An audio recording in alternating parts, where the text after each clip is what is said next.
HMPV virus ભારતમાં પ્રવેશી રહ્યો છે ત્યારે રાજકોટની ધોરાજી સરકારી હોસ્પિટલ આ કોરોના વાયરસને તમામ પ્રકારની તૈયારીઓ પૂર્ણ કરી વાયરસને પહોંચી વળવા હોસ્પિટલ તંત્ર સજ્જ થયું છે. એચએમપીવી વાયરસની ભારતમાં એન્ટ્રી થઈ ત્યારે ગુજરાતમાં પણ તેની એન્ટ્રી થતાં સજ્જ થયું છે. ત્યારે રાજકોટની ધોરાજી સરકારી હોસ્પિટલ તંત્ર પણ સજ્જ બન્યું અને તમામ પ્રકારની દવાઓ, બાટલાઓ, ઇન્જેક્શન અને તમામ પ્રકારની મેડિકલ સુવિધાઓ અને ડૉક્ટર સ્ટાફ, નર્સિંગ સ્ટાફ, તમામ પ્રકારની સુવિધાઓ ધોરાજી સરકારી હોસ્પિટલમાં સજ્જ જોવા મળી રહી છે. જી, હું doctor Raj Bera, medical officer, government hospital Dhoraji.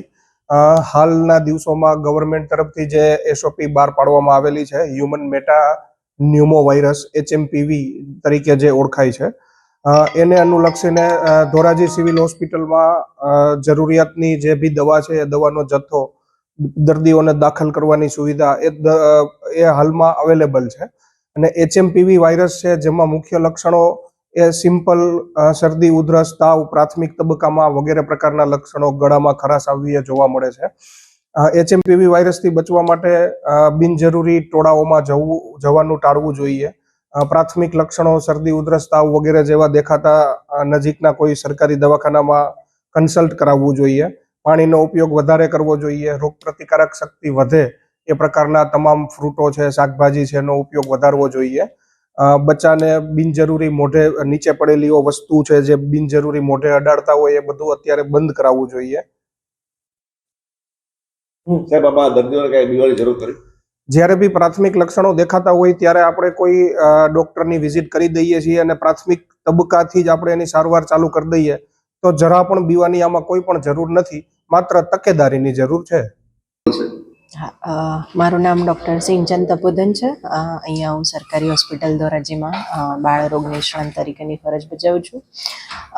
આજે નવો વાયરસ છે, હ્યુમન મેટાન્યુમો વાયરસ, એના વિશેની થોડી વાત કરવા માટે તમે મારો સંપર્ક કરેલો છે. આ જે વાયરસ છે તે કોઈ નવો વાયરસ નથી અને તેનાથી કોઈ ગભરાવાની જરૂર નથી. આ વાયરસ જે છે તે 2001થી છે જ અને દર સાલ આના 5 થી 6 કેસીસ આવતા પણ હોય છે અને ટ્રીટ પણ થતા હોય છે. વાયરસના જે મેઇન લક્ષણો છે એની અંદર શરદી, ખાંસી, તાવ, ગળાનો દુખાવો, થોડું રેશ, તે જ છે. અને કોમ્પ્લિકેશન્સ એના બહુ ઓછા કેસમાં જોવા મળે છે.